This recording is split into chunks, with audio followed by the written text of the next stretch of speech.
खबर ये आ रही कि राजस्थान में विधानसभा सत्र न बुलाए जाने से नाराज कांग्रेस आज देश भर में लोकतंत्र बचाओ संविधान बचाओ अभियान चला रही है। दिल्ली में एलजी आवास पर प्रदर्शन के दौरान कांग्रेस अध्यक्ष अनिल चौधरी ने हिरासत में उन्हें लिया गया है। हिरासत के दौरान अनिल चौधरी और पुलिस की धक्का मुक्की भी हुई है। वहीं मुंबई में बारिश के बीच कांग्रेस के कार्यकर्ताओं ने विरोध प्रदर्शन किया है। तो ये तस्वीरें देश भर से आप देख रहे हैं, जिसमें मुख्य तौर पर ये तस्वीरें आप देख रहे हैं जिसमें राजस्थान में विधानसभा सत्र न बुलाए जाने से नाराज कांग्रेस आज देश भर में लोकतंत्र बचाओ संविधान बचाओ अभियान चला रही है। और दिल्ली में एलजी आवास पर प्रदर्शन के दौरान कांग्रेस अध्यक्ष अनिल चौधरी को हिरासत में लिया गया है। हिरासत में अनिल चौधरी को लिया गया है और पुलिस के साथ इस दौरान धक्का मुक्की की भी जानकारी मिली है। राजस्थान में चल रहा है, लगातार राज्यपाल से गुजारिश की जा रही है कि अधिवेशन बुलाए, लेकिन राज्यपाल ने मना कर दिया। उसको लेकर पूरे देश भर में कांग्रेस आज इस तरीके का आंदोलन कर रही है। ये लोकशाही है और बहुमत से लोकशाही चलती है। राजस्थान में हमारा बहुमत है, वो हम दिखाने के लिए तैयार है। राज्यपाल वहां तैयार होता नहीं, इसका निषेध हम करते हैं। ये केंद्र सरकार की चाल है, ऑपरेशन लोटस वाला कार्यक्रम ये चल रहा है। हमारा बहुमत वहां है, हम सिद्ध करने के लिए तैयार है। हमारा अधिवेशन बुलाना चाहिए। जिस तरीके से राजस्थान में चल रहा है उसको लेकर के ये कहा जा रहा है कि कांग्रेस का अंदरूनी मामला है और ऐसे में राज्यपाल को जानबूझ के घसीटा जा रहा है। नहीं, कोई नहीं, राज्यपाल को बहुमत हमें सिद्ध करने के लिए तैयार है। उन्होंने परमिशन देना चाहिए। चलो अधिवेशन बुलाओ, दिखाओ आपका जो बहुमत है वो दिखाओ। बीजेपी के राकेश सिन्हा ने कहा है कि कांग्रेस अपने घर की हालत देख नहीं रही और लोगों का ध्यान भटकाने के लिए प्रदर्शन कर रही है। राजस्थान प्रकरण को लेकर कांग्रेस अलग अलग राज्यों में राज्यपाल निवास के सामने प्रदर्शन कर रही है। हमारे साथ सांसद राकेश सिन्हा जी, हम उनसे बात करते हैं। सर, किस तरीके से आप इस कदम को देखते हैं? देखिए, कांग्रेस पार्टी भारत की सभी संवैधानिक संस्थाओं का उपहास कर रही है। पहले राज्यपाल की संस्था का जब वो केंद्र में सत्ता में थी तो दुरुपयोग करती रही, उस राज्यपाल की संस्था का अवमूल्यन करती रही। अब जब वो सत्ता से बाहर है और जब राज्यपाल अपने संवैधानिक दायित्वों को संविधान के नियमावली के अनुसार काम कर रहे हैं, तब उनका उपहास कर रही है। तो मुझे लगता है दोनों ही परिस्थितियों में कांग्रेस पार्टी आग और पानी के साथ खेल रही है। देश की जनता किसी भी संवैधानिक संस्था का अवमूल्यन उपहास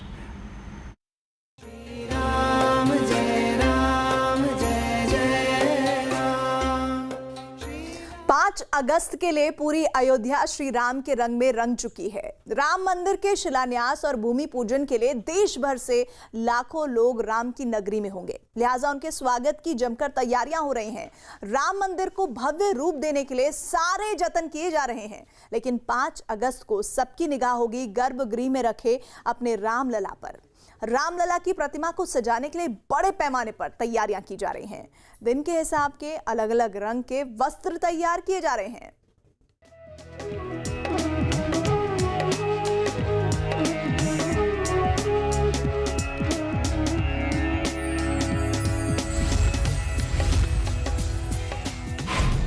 अयोध्या की अलौकिक दुनिया,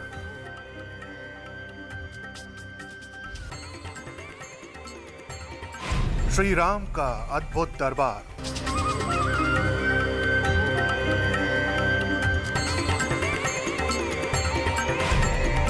भूमि पूजन की भव्य तैयारी,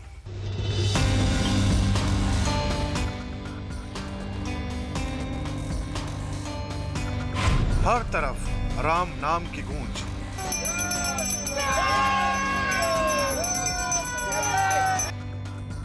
अयोध्या में राम मंदिर का निर्माण एक सपना था जो अब साकार होने जा रहा है। चांदी की ईंट, बेशकीमती पत्थर, 5 पवित्र नदियों का पानी और पूरे देश के पवित्र जगहों की मिट्टी। अयोध्या में राम मंदिर के भूमि पूजन और शिलान्यास के आयोजन को भव्य बनाने में कोई कोर कसर नहीं छोड़ी जा रही है। राम मंदिर के भूमि पूजन को लेकर पूरी अयोध्या को सजाया संवारा जा रहा है। अयोध्या नगरी को उसकी पुरानी भव्यता और दिव्यता देने की पूरी कोशिश की जा रही है। 5 अगस्त यानी जिस दिन भूमि पूजन होगा उसी दिन शाम को पूरे अयोध्या में दीपावली बनाई जाएगी ताकि पूरी दुनिया राम उत्सव को देख सके। लेकिन इन सबके बीच पूरी दुनिया की नजरें गर्भगृह में स्थापित भगवान राम की प्रतिमा की तरफ ही लगी होंगी। कानूनी पेचीदगियों के चलते अभी तक भक्त और भगवान में दूरी थी, लेकिन अब दूरी खत्म हो चुकी है। लिहाजा मौके को खास बनाने के लिए प्रतिमा की साज सज्जा पर विशेष ध्यान दिया जा रहा है, जिसमें सबसे अहम है वस्त्र। श्री राम जन्मभूमि पर विराजमान रामलला के लिए नए वस्त्रों को तैयार किया गया है। वस्त्रों को बनाने का काम उसी दर्जी परिवार को दिया गया जो बरसों से इस काम को बखूबी अंजाम दे रहे हैं। अयोध्या के भागवत प्रसाद और शंकर लाल ने उन वस्त्रों को तैयार किया है जो 5 अगस्त को रामलला धारण करेंगे।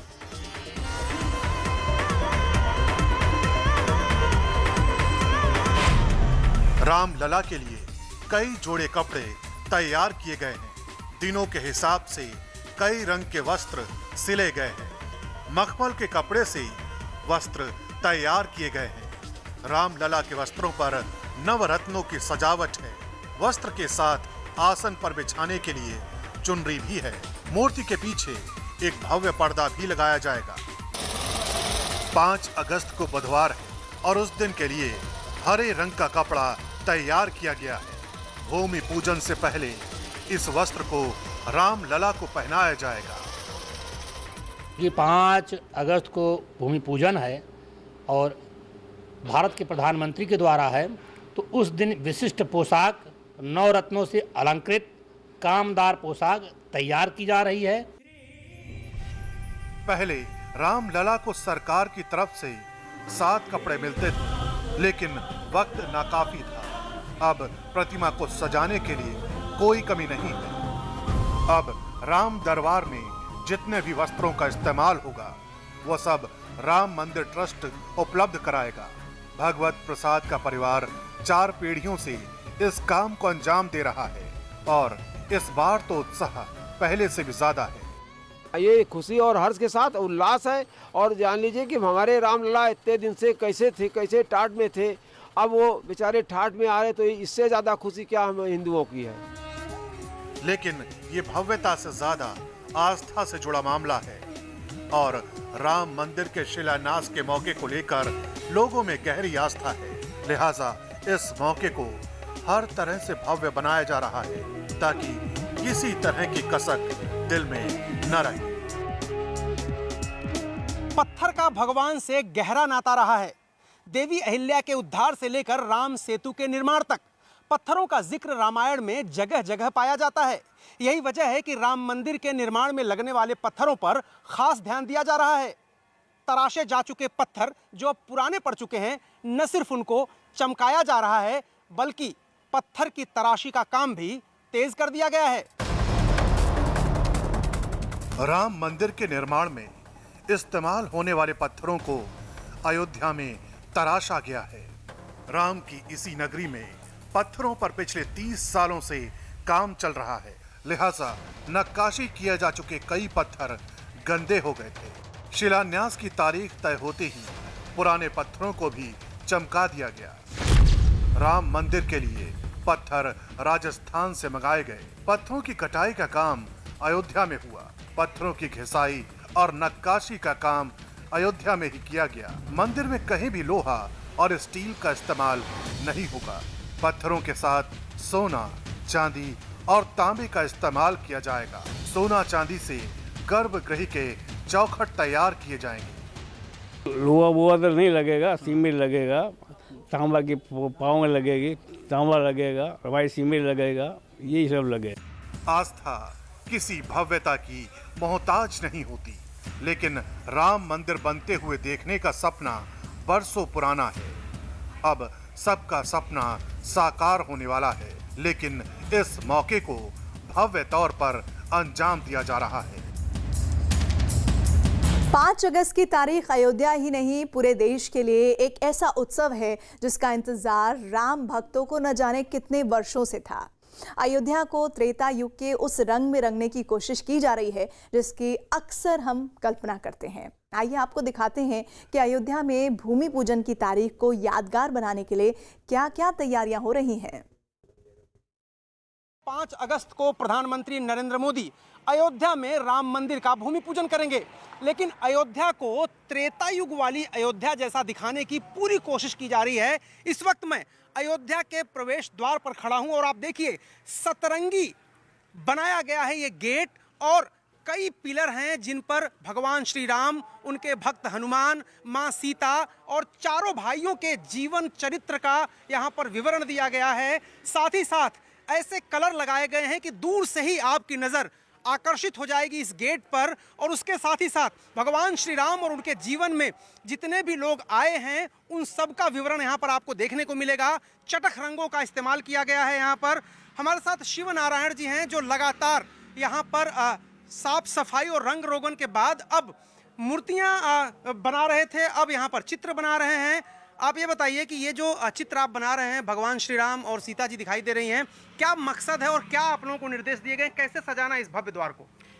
देखें, ये 5 अगस्त के कार्यक्रम जो भूमि पूजन का है, इसको लेकर के हमको दिशा निर्देश दिया गया है कि आप बेहतर से बेहतर ऐसी पेंटिंग करें कि जो भगवान राम चंद्र जी के जीवन आदर्शों पर आधारित हो और उसी को हम पूरा कर रहे हैं। अब ये देखिए कि कितना जबरदस्त तरीके से सजाया संवारा जा रहा है। प्रवेश द्वार है ये अयोध्या में। जब भी प्रधानमंत्री नरेंद्र मोदी, मुख्यमंत्री योगी आदित्यनाथ, तमाम संत महंत, तमाम विभूति लोग यहाँ पर आएंगे, शख्सियतें आएंगी, विभूतियाँ आएंगी, तो उनके स्वागत के लिए इतना ज़बरदस्त गेट बनाया गया है कि आप जब प्रवेश करें तभी आप अयोध्या नगरी की दिव्यता और भव्यता का दर्शन कर सकें।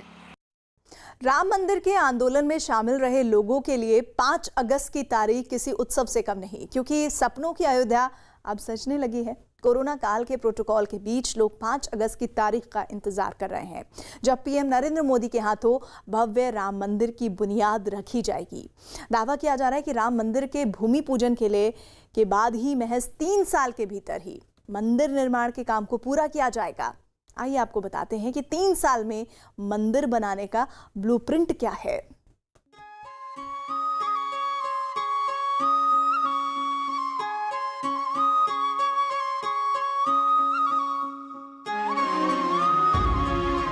ऐतिहासिक अवसर है, हिंदुस्तान बदल रहा है। स्वतंत्र भारत का सबसे महत्वपूर्ण और हिस्टोरिकल इवेंट होगा। श्री रामचंद्र कृपालु भज मन। सांस्कृतिक राष्ट्रवाद है, उसकी भी एक आधारशिला मजबूत होगी। रामचंद्र कृपालु भज मन। नजदीक आ रही है मंदिर निर्माण की घड़ी। 3 साल में तैयार हो जाएगा राम मंदिर।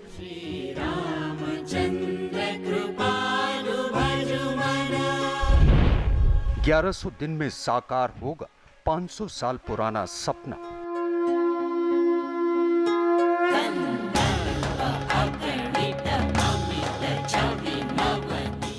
सनातन परंपराओं का केंद्र है अयोध्या। देश की सांस्कृतिक पहचान है अयोध्या।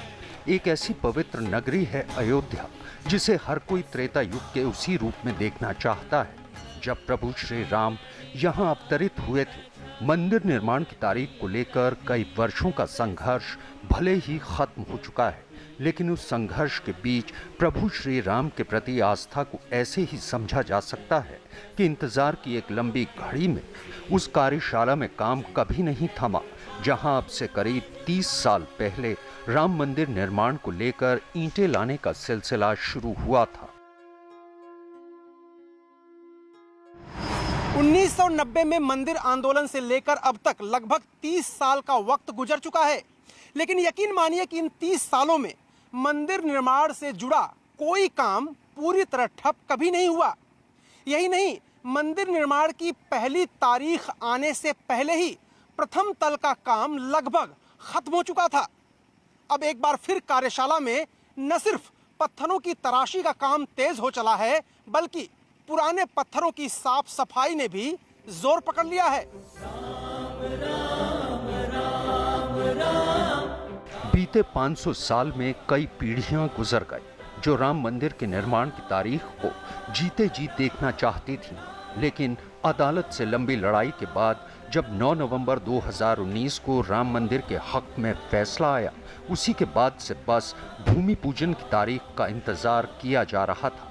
जल्द ही राम भक्तों के सामने वो शुभ घड़ी भी आ गई जब भूमि पूजन की तारीख के लिए अयोध्या को दीपोत्सव से जगमगा दिया जाएगा।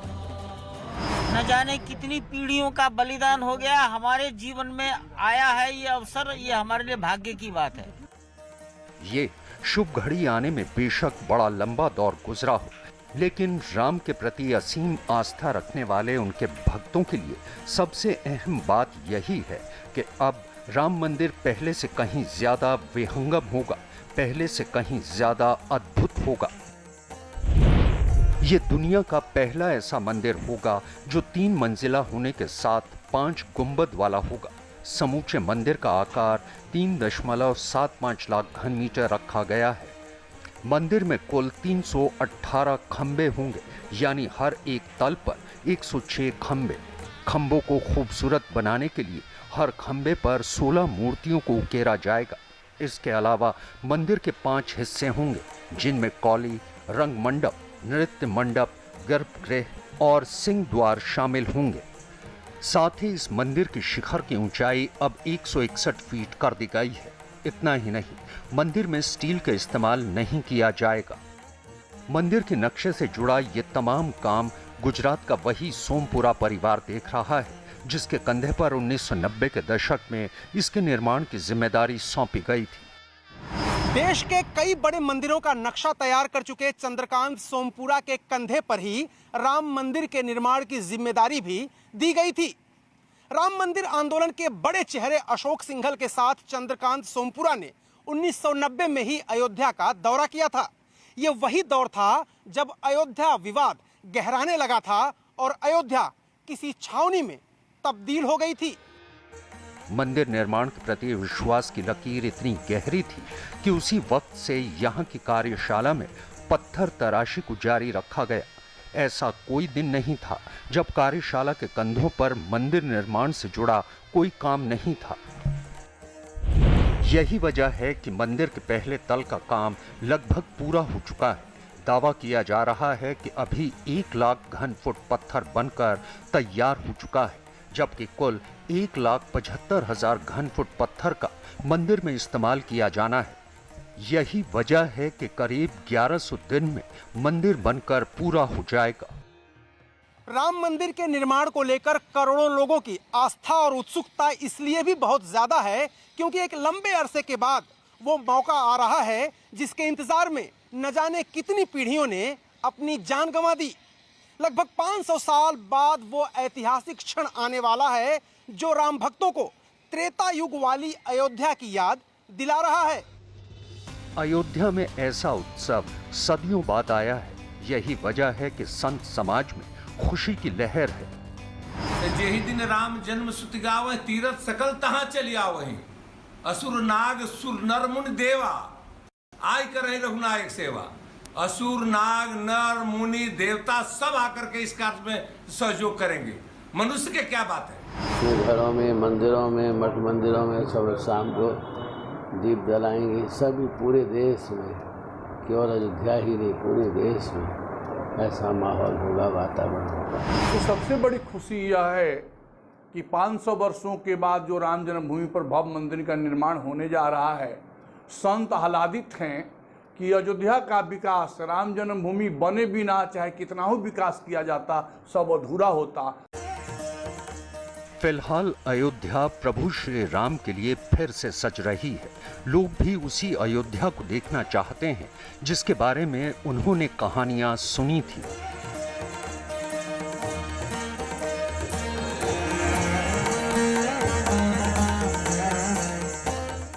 हमारा अध्यात्म और हमारी संस्कृति बताती है कि मिट्टी और जल का हमारे जीवन में कितना महत्व है। कोई भी अनुष्ठान प्रकृति के इन तत्वों के बगैर अधूरा है। यही वजह है कि प्रभु श्री राम के मंदिर के लिए जो नींव रखी जा रही है उसमें देश के कई पावन तीर्थों की मिट्टी और जल का इस्तेमाल किया जा रहा है। राम राम राम राम राम राम राम। त्रेता युग की अयोध्या,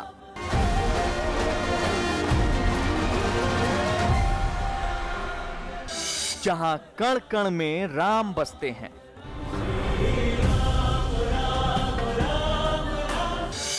वही राम जो करोड़ों की आस्था का केंद्र है।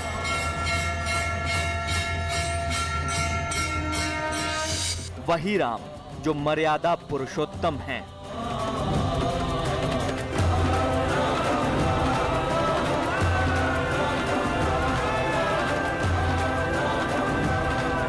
सरयू नदी के किनारे पर बसी ये वही अयोध्या नगरी है जहां प्रभु श्री राम ने त्रेता युग में जन्म लिया था। हमारे देश की आध्यात्मिक और सांस्कृतिक धुरी का प्रतीक पुरुष राम ही तो हैं।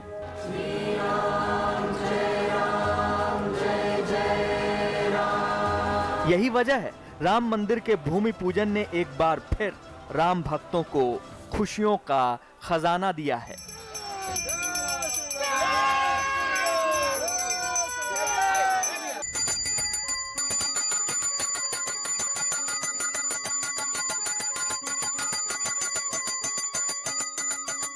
ये एक ऐसा लम्हा है जिसमें करोड़ों लोगों की आस्था राम की भक्ति में डूब गई है।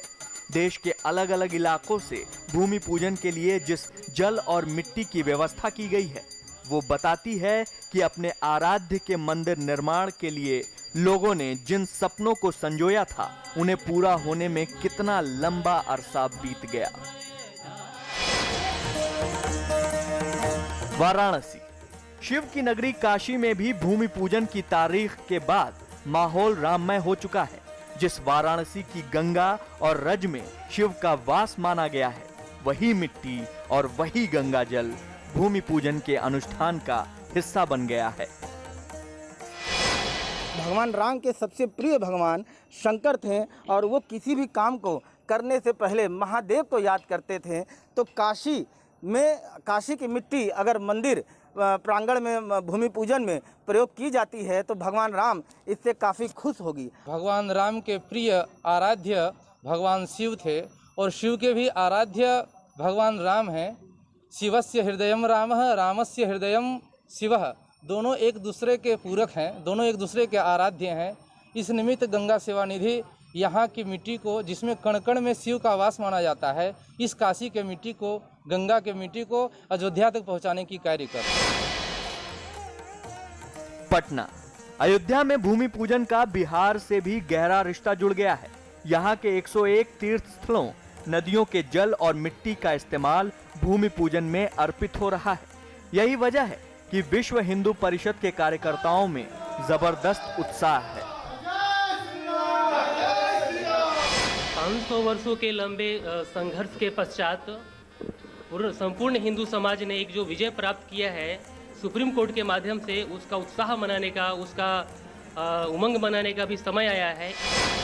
बिहार में जिन जगहों की मिट्टी को इस पावन कार्य के लिए चुना गया है उनमें पुरैना धाम सीतामढ़ी, विश्वामित्र आश्रम बक्सर, अहिल्या स्थान दरभंगा, सिंहेश्वर स्थान मधेपुरा जैसी कई पवित्र जगहें शामिल हैं।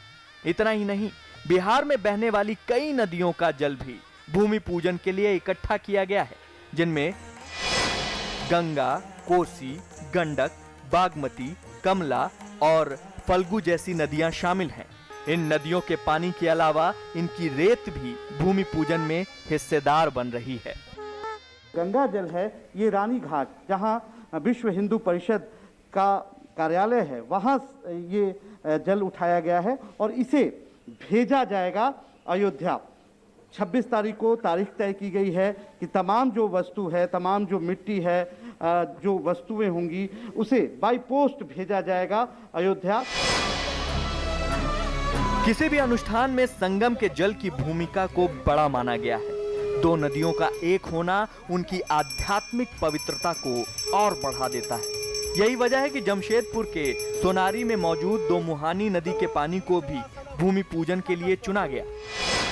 दोमुहानी नदी के बारे में कहा जाता है कि ये स्वर्ण रेखा और खरकाई नदियों का संगम है। यही वजह है कि इस नदी की मिट्टी और यहाँ के जल को भूमि पूजन के लिए शामिल किया गया है। ये जल से माँ भारती का अलंकार किया जाएगा, इसका पूजन किया जाएगा। अयोध्या में भूमि पूजन की तारीख एक लंबे इंतजार के बाद आई है। ये एक ऐसी पावन घड़ी है जब हर कोई अपने अपने स्तर पर भूमि पूजन का हिस्सेदार बनना चाहता है। ये एक बड़ा कारण है कि भूमि पूजन को भव्य से भव्यतम बनाने के लिए प्रभु श्री राम के भक्तों ने दिन रात एक कर दिया है। रायपुर, छत्तीसगढ़ के रायपुर जिले के रहने वाले गौ सेवक फैज खान भी उन्हीं लोगों में से एक हैं जिन्होंने भूमि पूजन में शामिल होने के लिए अयोध्या तक 750 किलोमीटर की दूरी को पैदल तय करने की जिद ठान ली। मंशा है कि प्रभु श्री राम के मंदिर के लिए जो भूमि पूजन किया जा रहा है उसमें प्रभु श्री राम के ननिहाल की इस मिट्टी को अर्पित किया जाए। भगवान श्री रामचंद्र जी का बहुप्रतीक्षित मंदिर 500 वर्षों की तपस्या अब वो पूर्ण होने जा रही है और 5 अगस्त को भगवान श्री रामचंद्र जी के मंदिर का शिलान्यास होने वाला है। छत्तीसगढ़ की इस पवित्र मिट्टी की एक आध्यात्मिक कहानी भी है जिसका सीधा जुड़ाव प्रभु श्री राम से ही है। यहाँ के चंदखुरी गांव को मां कौशल्या की जन्मभूमि माना जाता है। इस लिहाज से चंदखुरी प्रभु श्री राम की ननिहाल मानी जाती है। इतना ही नहीं, छत्तीसगढ़ के लोग माता कौशल्या को बहन मानते हैं। भगवान श्री रामचंद्र जी का ननिहाल दक्षिण कौशल जो अभी छत्तीसगढ़ के नाम से जाना जाता है, माता कौशल्या यहीं की है और चंदखुरी में उनका जन्म स्थान है। वहां से हमने ये मिट्टी ली है माता कौशल्या के मंदिर से और पैदल चल रहे हैं और हम पहुंचेंगे अयोध्या जहां शिलान्यास के दिन हम इसे भेंट अर्पित करेंगे। उज्जैन के महाकाल वन से मिट्टी के अलावा 12 ज्योतिर्लिंगों में से एक महाकाल मंदिर की भस्म भी नींव के पूजन में काम आएगी। उज्जैन से जुड़ी पौराणिक मान्यता ये भी है कि त्रेता युग में भगवान राम उज्जैन आए थे और शिप्रा नदी के घाट पर उन्होंने पूजा की थी, जिसे आज राम घाट के नाम से भी जाना जाता है। उज्जैन से नहीं अपितु 7 नगरियों से अयोध्या, मथुरा, माया, काशी, कांची, अवंतिका और पुरी, 7 नगरियों से कुछ न कुछ भूमि का दान वहां पहुंच रहा है। तो उज्जैन से भी हम लोग चाहते थे, मध्य प्रदेश से चाहते थे कि हर ज्योतिर्लिंग से भगवान श्री राम का रिश्ता रहा है। वो मर्यादा पुरुषोत्तम में जब उज्जैन भी आए थे तो उनके नाम से रामघाट बना, उन्होंने भगवान शंकर की पूजा की थी। और जब अश्वमेध महायज्ञ किया था तब माता शिप्रा का जल और कोटि तीर्थ का जल हनुमान जी यहाँ लेने आए थे। तो वो कर्ज हम उज्जैन वालों पर भगवान शंकर पर बाकी है। अनुष्ठानों में जल और रज का अपना ही महत्व रहा है। ये महत्व तब और बढ़ जाता है जब इनका इस्तेमाल एक ऐसे भूमि पूजन के लिए किया जा रहा है जिसका इंतजार बीते 500 सालों से करोड़ों राम भक्त कर रहे थे। और अब आज की सबसे बड़ी खबर आ रहा है राफाल।